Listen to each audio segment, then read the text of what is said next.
All right, good morning and welcome to the webinar. I'm Keonda Smith, your instructional designer here at Trident University, and you are part of our first presentation for the Curriculum Innovation webinar series, where we will discuss the components of high-quality course introductions and overviews. Keep in mind also, if you have any questions, comments, concerns, you can use the raise hand option in the GoToWebinar panel, and I'll be sure to provide you an opportunity to ask your question. So a little background, today's presentation is on course overviews and introductions. This is important for developers to incorporate, as the overview and introduction sections are expected to provide a clear roadmap or guide, like information to save the students their time and avoid any frustrations. It also connects the student with the instructor and provides the student a sense of the big picture. According to Quality Matters, the course overview and introduction section sets the tone for the course. It lets learners know what to expect and provides guidance to ensure learners get off to a good start. Therefore, today I will share with you basic versus exemplary course introductions and overviews, as well as provide you with a few examples you may want to include when developing an exemplary course introduction overview section for your online course. So for the next few slides, we will discuss a few basic and exemplary examples of how to achieve this goal. And there will be 2 poll questions and a summary. This presentation will take approximately 20 minutes of your time, with additional time allotted at the end for any questions or comments. So if you're ready, we'll go ahead and get started. So here's an example of a basic course design practice. The instructor starts the course with a welcome and review, and you can use the syllabus to provide students a thorough outline of work that they will be doing and include a welcome message to help students connect with you as a human being. However, in addition to the basics, an exemplary practice is that of you actively welcoming students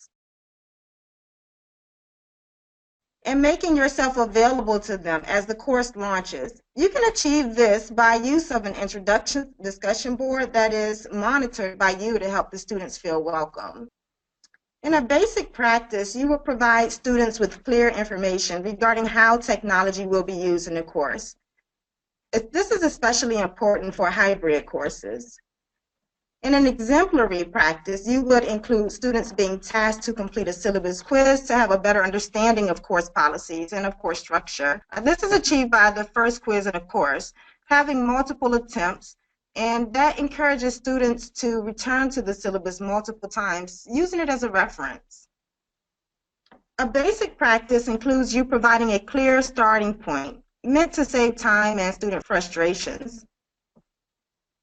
However, in exemplary practice, you're providing information on how to navigate through the course material to reduce the number of questions sent to you later. This can be achieved just by including a scavenger hunt or a syllabus quiz, guiding exploration. A table or diagram depicting relationships is also an acceptable method. So here's our first poll. Do you feel the exemplary examples I've presented so far are realistic and can be implemented during the course development phase? All right, so we got 75% said yes, it's realistic, 25% said no. So for the most part, it looks like we're pretty erring to the side of yes, these are realistic. We're not asking anything that's outlandish. So next, as a basic practice, your students should be able to easily locate the syllabus, the course calendar, and any other documents that they use regularly. However, if you want to be exemplary, you would include a course map, as this reaches all types of learners by providing a visualization of the course layout. The course map might include active links guiding students to prospective areas of the course. A basic practice involves you providing a complete syllabus with clear answers to questions about course policies and procedures. Clear information in the syllabus and accompanying documents can reduce questions that will be sent to you from students at a later time within the course. However, if you want to be exemplary, we're aware that links to each policy are acceptable, most often because student handbooks are updated so frequently. Posing an increased risk of broken links is increased by that. So an exemplary practice is where you could also incorporate a short description of the policy on the policy page to ensure learners will receive the information without total reliance on a hyperlink. A basic practice is where you clearly state expectations for how students should participate in course activities. You also state how students should receive credit for participation and whether or not makeup opportunities are available. An exemplary practice is where you display non-exemplary and exemplary models or examples of a particular assignment that were acceptable and unacceptable. You would also utilize checklists, rubrics, or other instruments for identifying the various levels of student mastery.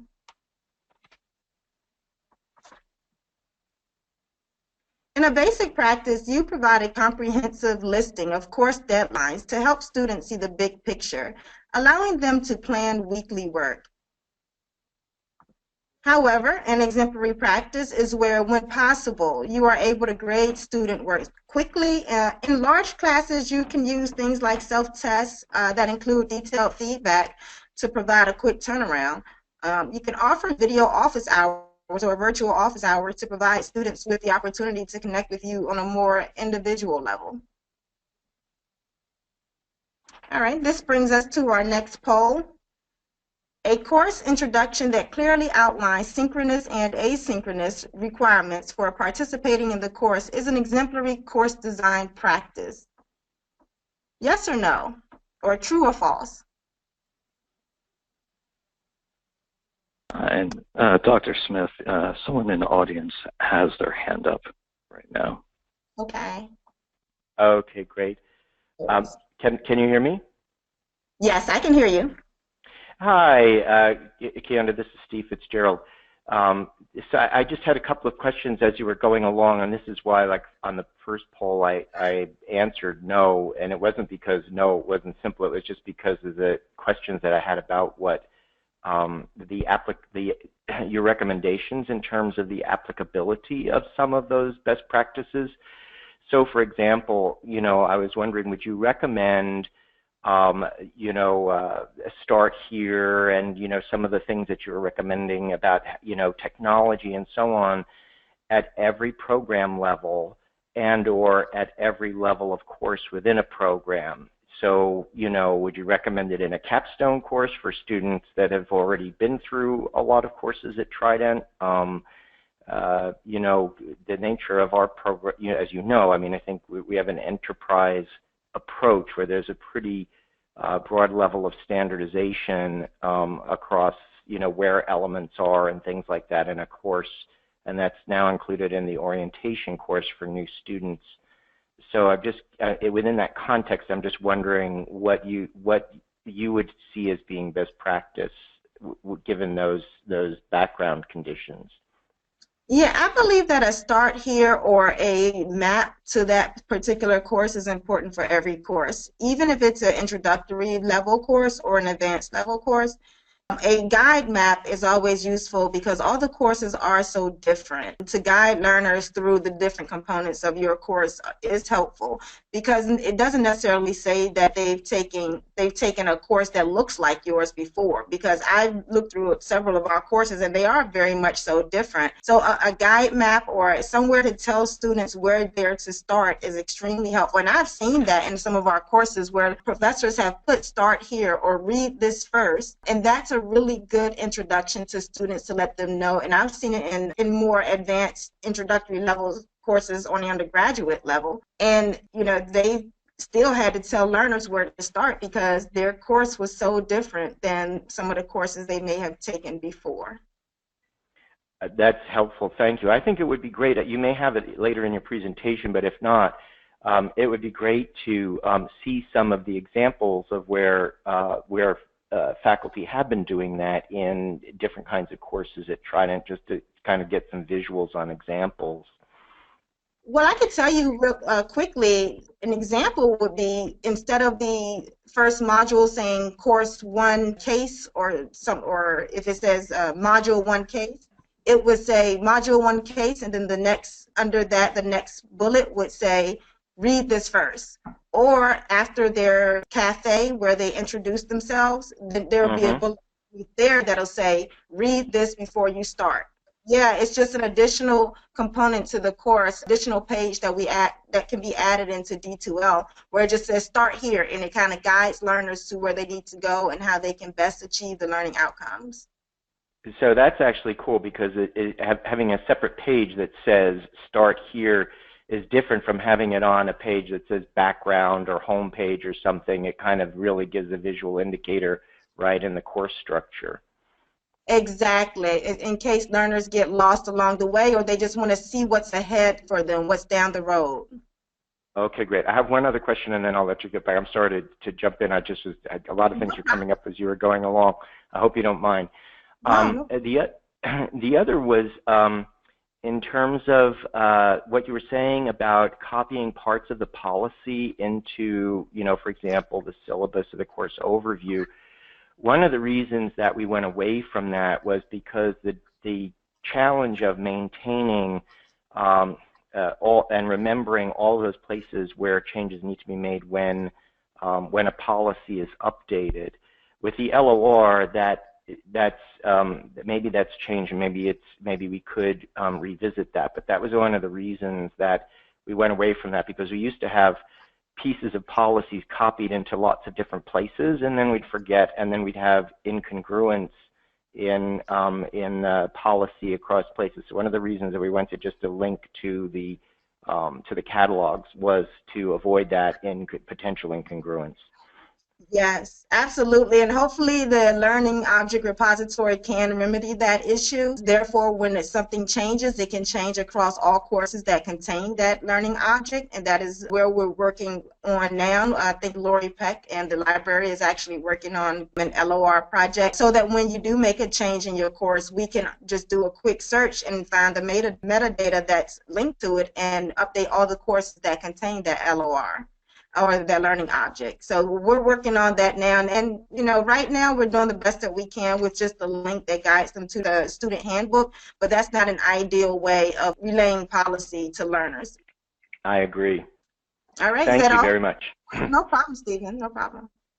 So moving back to the poll, it looks like 84% believe that this is true, a course introduction that clearly outlines synchronous and asynchronous requirements for participation in the course is exemplary. Actually, that's a basic course design principle. All courses should clearly outline synchronous and asynchronous requirements for participation. That's not really going above and beyond as far as exemplary course design. A course introduction that provides a detailed roadmap or a detailed guide about what that looks like would be definitely exemplary. But any course that's out there should always clearly outline all synchronous and asynchronous requirements for participation. That is a basic course component. In basic practice, you encourage interaction between students and with yourself to eliminate isolation in an online course. Now, an exemplary practice of that is where you provide a model of an exemplary and non-exemplary introduction, as this will help students get to know you with a welcome message. Students who connect with their instructors are more likely to log in and do the work. You definitely want to encourage your students to interact with you, because that's one of the 3 interaction types we should have in all courses. There should be learner-learner interaction, learner-student interaction, and learner-content interaction. So they should be interacting with you, they should be interacting with each other, and they also should be interacting with the content. All 3 of those should happen in each and every course in order for it to be exemplary. Now, a basic practice is your understanding that some students are completely new to online learning. Therefore, netiquette is required to meet basic standards. However, exemplary practice is where you provide resources and examples to educate them on the characteristics of a successful online student. Instead of just placing your netiquette rules, you also show them some acceptable and unacceptable responses in their discussion threads or activities that are similar to that. Dr. Smith, I'm going to jump in. I just was emailing with Dr. Tănăsescu, who would like to share a few words, and then followed by Dr. Mahatni. Actually, it looks like Dr. Tănăsescu hasn't or doesn't have voice option. So if you if you can access the audio, then I can let you speak and share your thoughts with Dr. Smith. So yeah, and that would be awesome. And then Dr. Mahatni, I'm gonna, despite the email I just sent, I'm gonna flip the two of you. So I'm unmuting you now. This is Lisa. Can you hear me? Yes. Okay, I didn't know if Dr. Tanescu was going to speak first. Maybe I'm the only one that has the audio, or them. Okay, well, I can just go ahead here. I didn't mean to interrupt, but we wanted to speak a little bit about this series, and so I'll just keep this short, and that, just to remind everyone that, curriculum innovation is part of our strategic theme, and as part of our, we're working with the course development and instruction with our curriculum innovation group, and part of that function is to assess faculty curriculum development needs and launch these faculty presentations that are focused on our curriculum. And so we would like to continue this, and Kianda is giving us a great first webinar in this series of best practices. So we would like, and the audience members that are listening, I can't actually see the list of who's attending, but we hope to highlight various teaching practice successes at Trident. Great. Thank you, Dr. Mahatni, for that additional background information. Thank you. Thank you. Dr. Tanescu is ready to speak now. So I'm going to unmute her, unmuting her from right now. Okay, should be ready. Can you hear me? Yes. Okay, wonderful. Just to add to what Lisa was saying, and we were planning to do this introduction at the beginning, but you started right on time, so we didn't get a chance to do that. Just to put in perspective what we're doing with these webinars, they are a very important part of our strategic plan, and particularly as it pertains to curriculum innovation and curriculum improvement. So one of the main pieces of the main action items in the strategic plan for the curriculum innovation group is this series of webinars. In addition to this, we're also looking at further supporting faculty in the scholarship of teaching and doing research within our courses and looking at best practices.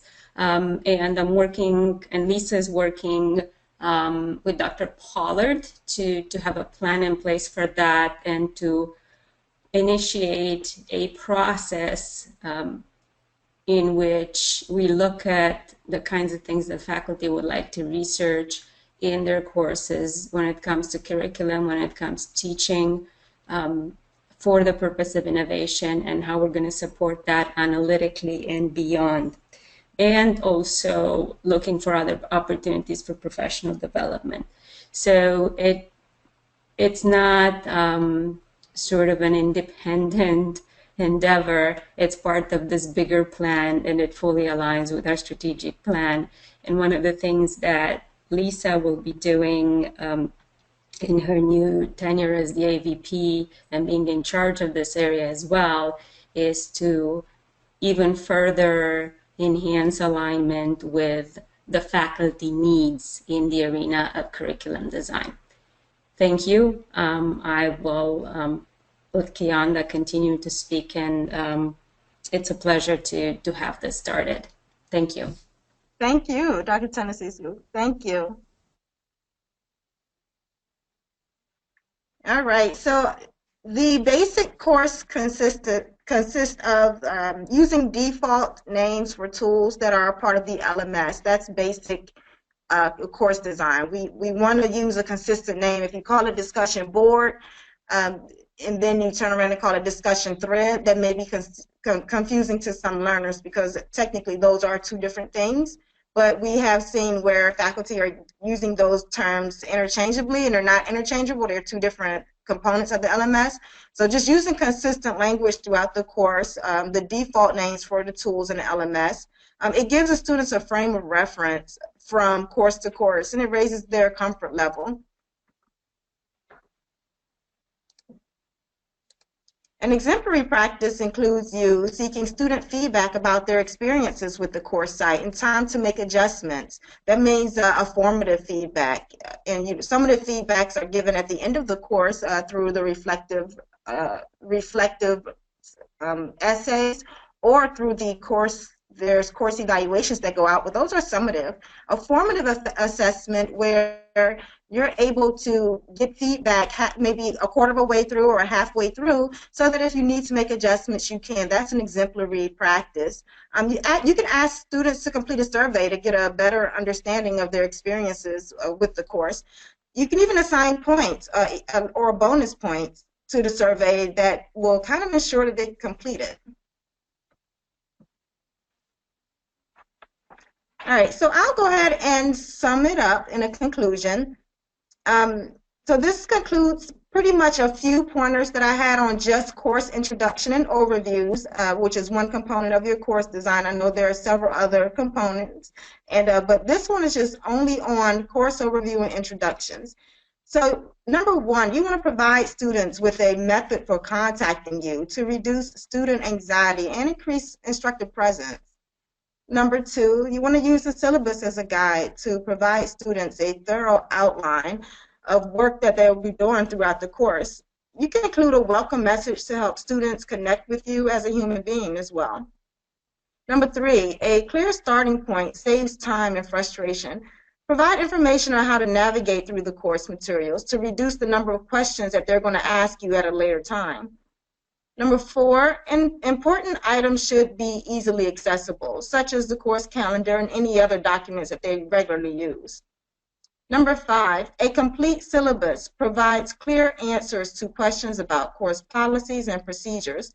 Clear information in the syllabus and accompanying documents can reduce questions that they're going to have later. Number six, you want to provide a comprehensive listing of course deadlines to help students kind of see the big picture and allow them to plan their work ahead or plan for the week. And number seven, you want to clearly state expectations for how students should participate in course activities. Additionally, let them know how they are expected to behave in an online course. Determine how students will receive credit for participation and whether or not makeup opportunities are available. They are better able to manage their course participation if they know when faculty will provide grades and feedback for assignments and assessments. Provide this information to students early in the course to reduce any type of unrealistic expectations. Number eight, instructions that outline how to access tools used for the course can help reduce the number of questions they may have at a later time. So if the tools are located outside of the LMS, provide a link to the tool along with maybe a tutorial or some instructions explaining how it's used. And lastly, number nine, encourage interaction between students and with yourself to eliminate isolation in an online course, and it also builds a sense of community. And that's also part of our three rules of engagement: learner, learner, learner, faculty, and learner content. So thank you for attending, and I'm open if you guys have any additional questions, comments, or feedback.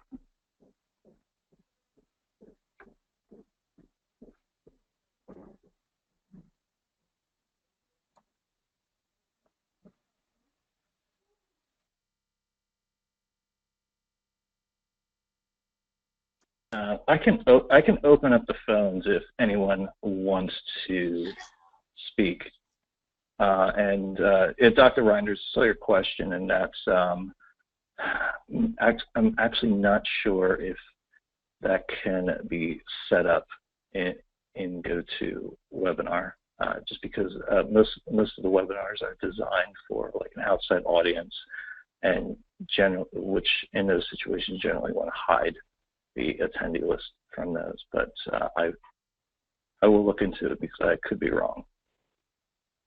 But I do understand your point about the building community and enabling that follow-up. But perhaps Dr. Smith can send out a list of the attendees as well, if you think that might help.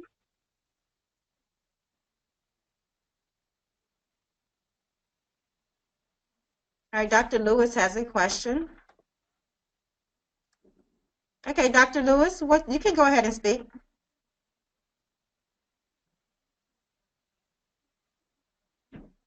Can you hear me? Yes. Okay, I'm between my phone being muted and your system being muted. Sometimes it gets confusing. I was in, one of the points that really resonated with me was when you were talking about having a consistent terminology, and I know that I have been guilty of this myself. Sometimes calling it the discussion section, sometimes calling it the forum. Sometimes calling them threads, like just exactly what you were describing. And I'm wondering if we could somehow, for some of the terminology that may be most critical, to have a common terminology on, if, maybe something that you could work on is developing a standard terminology that we could all then receive and make sure that when we talk to our students, either, by email or on the, or in courses, that we all use the same thing. Because I'm not really sure, you said these things mean different things, and and can confuse the students, and I'm sensitive to that. But I don't know the difference between the discussion area and a discussion forum, or the threaded discussion and a discussion forum. So maybe that would be one thing that you could possibly get together and distribute to the faculty so that we were all on the same page with that. That's a great idea, Dr. Lewis. And I actually believe that D2L has a list of terminology and I believe that it's appropriate to use the native terminology for that particular LMS, because some of us we're used to using Blackboard, we're used to using Canvas, then we're used to using D2L and all the Sakai, and they all call things different. But I believe it would be more helpful if we utilize the terminology that's native to that LMS. And I believe D2L does have that list. So I will pull that up and I'll send it out to you guys. Thank you very much. You're welcome.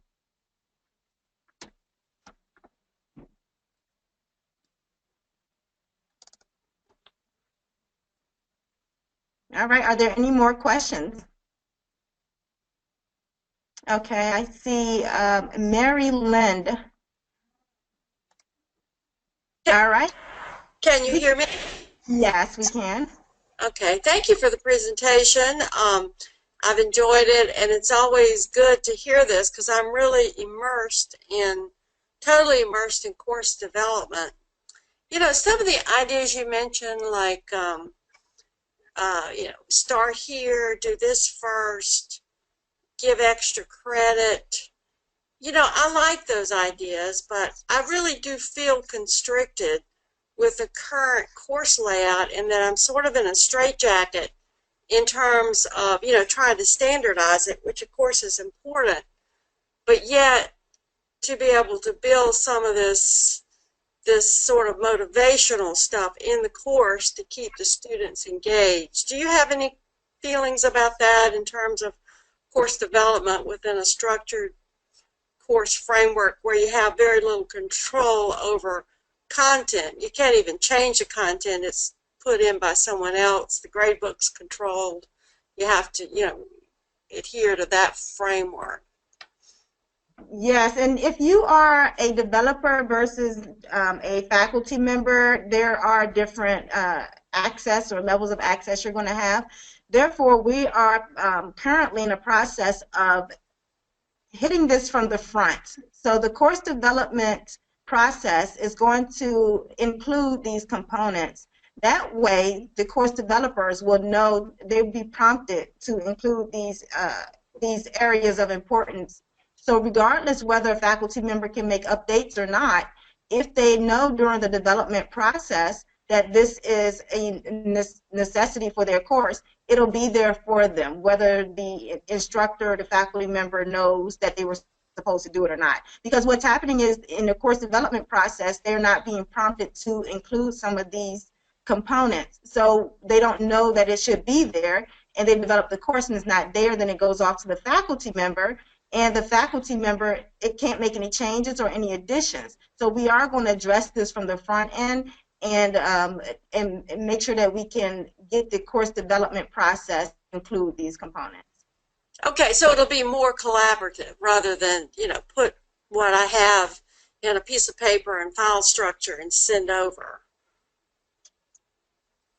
to the people who enter the course in the system. It will still be that, from what I understand currently, it will still be that process, but that file will have prompts. And we'll also have a course development guide.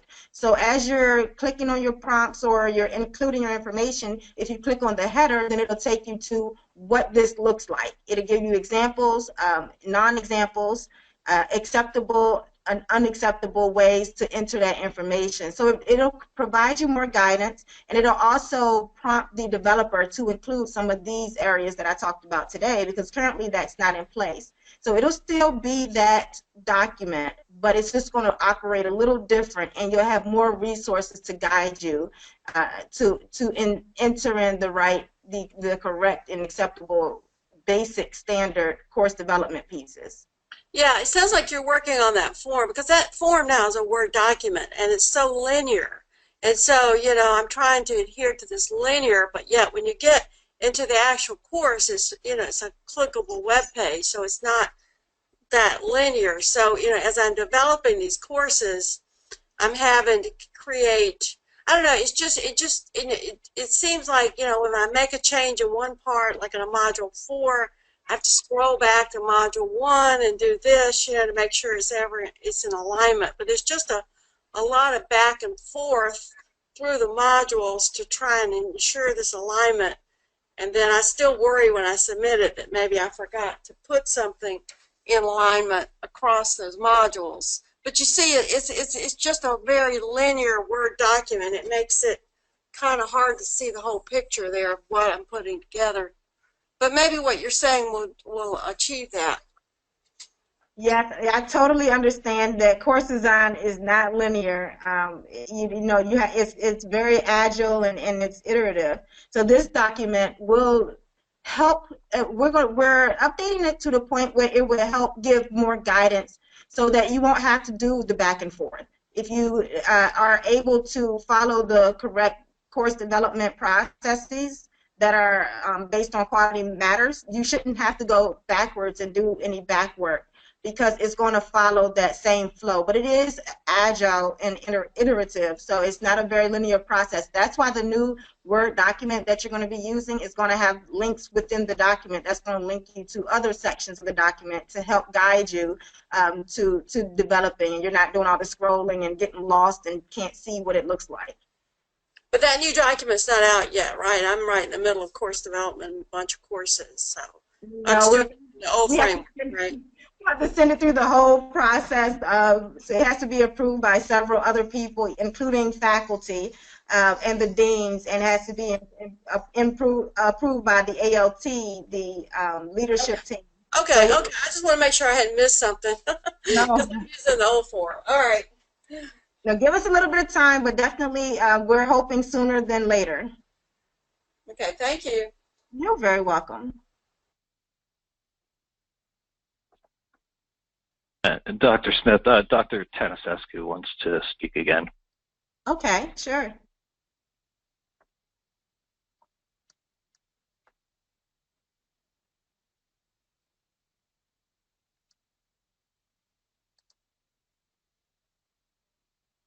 She's not on my list, Annie. Oh, now I'm on. Okay, there's that. Oh, yeah, now I see it. So, great comments. I liked how you referred to the elements of the learning community and the pieces that you mentioned, learner to learner and learner to the faculty member, the instructor, and then learner to content. Those are the components that are essential when we're talking about a learning community. And given one of the questions that was asked here by Mary earlier, I think that the learning community needs to perhaps evolve and be across the board and be faculty to faculty as well. Maybe our model needs to evolve in terms of the way courses are developed in terms of process as well. So you have several developers as a practice on specific courses, so then you have more of a collaboration right off the bat and the kind of input that you need from all the faculty that should give input on a specific course.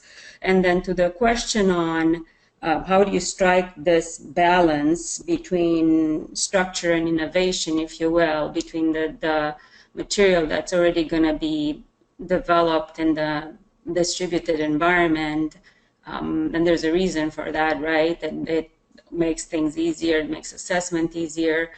Between that and innovation, how do we strike that balance? I think including the best practices as much as possible in the standard part of the course to begin with is also very important. So the work that's happening on the course guidelines document is very exciting, and we look forward to taking this document through levels of governance and further improve the process going forward. Yes, thank you. Thank you for your comment. All right, Dr. Fitzgerald has a comment. Okay. Hi, can you hear me? Yes. This is very exciting. What a great presentation, great set of and great dialogue around all of this. A couple of points around things that you were making, points that you were making in the last part of the presentation. So first of all, I agree with Deb Lewis' great point about consistent naming of course components. One of the pieces around that to be aware of, and I think it's still this way, is that in the grade book in all the courses, the template shows TD at the top of the column for discussion. And TD is not the D2L naming vernacular, but it was how we called discussions in CourseNet. And we talked about changing it at the time, but for various reasons didn't do it. And then also, we had students at the time, and the majority of our students and faculty were transitioning from CourseNet, and so it was natural for them to refer to it as the threaded discussion. And that has continued in practice to some extent, but it's also, we just have to look at places where it is structured in, these consistencies or inconsistencies have been structured into the system in terms of naming, in terms of our adaptation of D2L. So that's just related to that conversation. I think it would be great to do that. I love this last slide about overview and introduction section, and it raised a few ideas and questions for me. So first of all, when I look at this, we have a bunch of pieces of overview and introduction, but they're different pieces in different places. And so I wonder how we might, and you and others may be thinking of this already, how we might create a single location for overview and introduction. Like, for example, we have links to instructions on how to access tools and a help for students widget, but that's disconnected from the syllabus, and it's disconnected from the introduce yourself discussion. So we have different pieces of things in different places, and I'm wondering, I think it would be a wonderful vision to kind of create a single location about overview and introduction, if that were possible. I don't know if that's what you have in mind, but it seems like it here when it says section. I'm envisioning that kind of as one place. And then a question I have for you regarding that, in addition, is the syllabus. We talk about it as like a single entity. In the way that we've constructed it, it's broken into multiple pages. And then we had a project last year of taking those pages and putting them into PDF, single files, because there are times when that's needed for various purposes. And I'm just curious as to, what your perspective is or what you think best practice is in terms of whether the syllabus should be a single document or should be broken into multiple pages as it is now, web pages. How do you envision all of that? And what do you see as being best practice? Well, I'm a huge fan of universal design for learning, so I'm always going to say you offer the same information in multiple ways, right? Because we don't want to miss any learners. So I am a fan of the syllabus being offered both in the individual web pages as well as being available for learners as a single document. The individual pages, these components underneath the syllabus hierarchical structure that's currently in D2L, underneath the syllabus section, these components should be found somewhere in that section. And it may have different labels or maybe called something different, but underneath the syllabus, these sections should be, this information should be included. If we offer it as a single document on the syllabus, then it should definitely say course overview and introduction, and these components should be included in that as well. It should kind of mirror what's in the LMS. That's great, thank you. And when you say overview and introduction section, are you recommending that these different components about important items and complete syllabus and expectations and links to instructions and how to access tools and the different things that you've been talking about, are you recommending that those be in one place? When you say section, like what do you think of as a section? Yes, like currently, I'm going off memory right now, but if I can recall, you have under your syllabus sections, you do have a course introduction, or you have a introduction bullet, and then you also have an overview bullet, I believe, underneath the syllabus. This information should be there at some capacity. It should be in either one of those at some capacity, whether you're just giving an overview or if you're introducing learners to the course. And then I believe there's a cyber cafe that falls under that same hierarchy, and that's where you're able to encourage learners for their interaction, and that provides the opportunity for learner interaction. Policies should be under overview and introduction.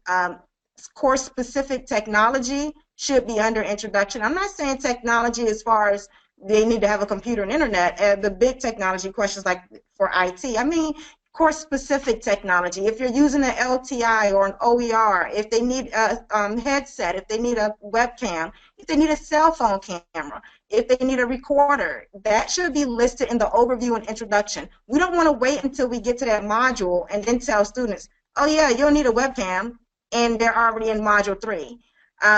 That's not a good time to prepare them. All of these things should be told up front and in the beginning, which is the only way we can hit them in the beginning is in the overview and introduction, which is under that syllabus tab in D2L. That's great. Thank you very much. You're welcome.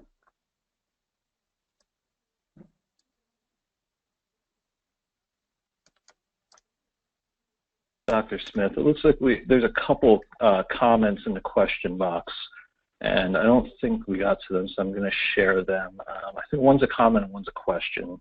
First one's comment from Dr. Shakar. Yes, an interactive development template with prompts is the way to go when you have multiple developers. And I think I don't think you got the Dr. Swigert, did you? She has a question here. Should the department chair's role as another go-to person for help be clearly explained to the student at the very beginning? For example, in the syllabus. Right now we have it in the welcome letter and sometimes within the course. And another question, perhaps our syllabus should be the document that includes the welcome letter information. And we save the welcome letter for very brief welcomes, question mark. Yes, the syllabus definitely can be used as kind of a welcome, and just think of anything that you can think of in the beginning that you would need, that students would need to know down the road, kind of prepare them for that, and that should be the first part of the syllabus. anything that could happen down the road. So that means grading, policies, even a rubric, or to let them see what the grading rubrics look like. And when you get to introduction section, like the cyber cafe, that's where you can start talking about the netiquette and what's appropriate and inappropriate, and some examples and non-examples of peer responses. That can all be included in the syllabus. It's not uncommon that it's included in the syllabus, and that's just standard practice. So it can include the welcome letter, definitely. I'm not sure exactly what information is included in the welcome letter as of now, but if it has any of that information, I don't see why that would be an issue, but I haven't seen the welcome letter.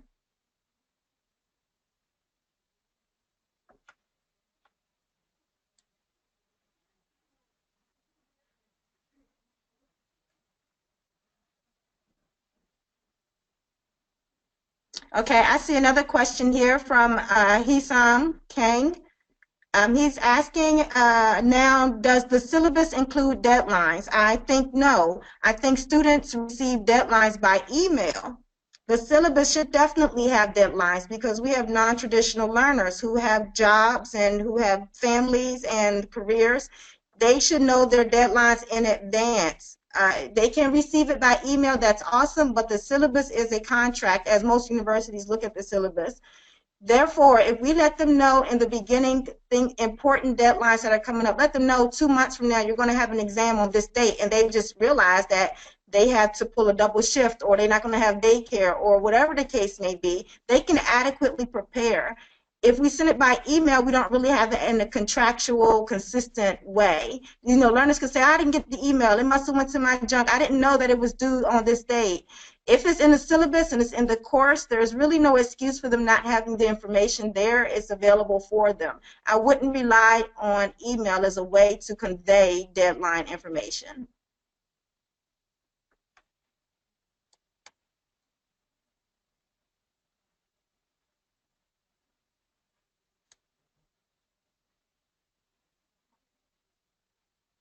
Okay, I think we got to all the questions, right? Yeah. So any more questions? Dr. Mahatni just sent a question in. You should see it on your control panel. Oh, okay. It's right above Dr. King's response. All right, so she's asking, what are some tools you would recommend to use that are more engaging? For instance, I know some instructors are using Bitable.com to create intro videos in the science courses. Are there other free resources that you would recommend? Bitable is one that's used quite often because it's free. There's also Screencast-O-Matic is free for a limited version. If you want additional time, it's not a limited version, I'm going to say limited time. So if it's going to be under, I want to say 15 minutes, then it's free, and you know that basic practice, you should never have a video over 7 minutes, right? So you should be able to use Screencast-O-Matic for free to cast any, welcome messages or, any lectures, but just make sure that they're not over 7 or 8 minutes at the longest. So I'm a huge fan of Screencast-O-Matic. Let me see, who else is free? Vimeo has a limited version that's free, but then there's also YouTube. There's that option. YouTube is free, I want to say up to 10 or 15 minutes on YouTube, but just make sure that you don't have videos that exceed that time. So Bitable is also a great option. And, oh yes, also, Dr. Fitzgerald just made a point. There's also the voice and video recording tools in D2L. Yes, you can record your voice and video by using the native LMS as well, and that's free. Good point, thank you. All right, Mary Lind has a question. She put her hand down, so I guess she got her answer.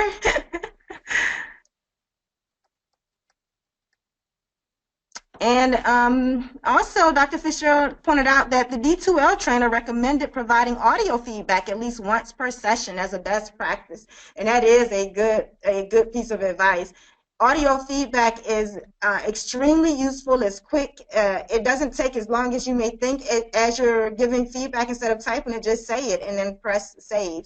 It's a pretty useful tool for providing feedback to learners. And also remember that some people grasp information different ways. Some people are auditory, some people are kinesthetic, some people are tactile, and some are visual. So if you want to give feedback in a written form, that's going to meet that, and they'll be able to process it easier for those individuals who learn that way.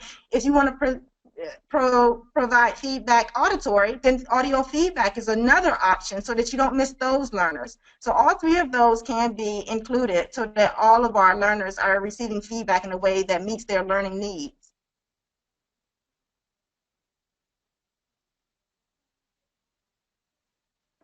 All right, any additional questions?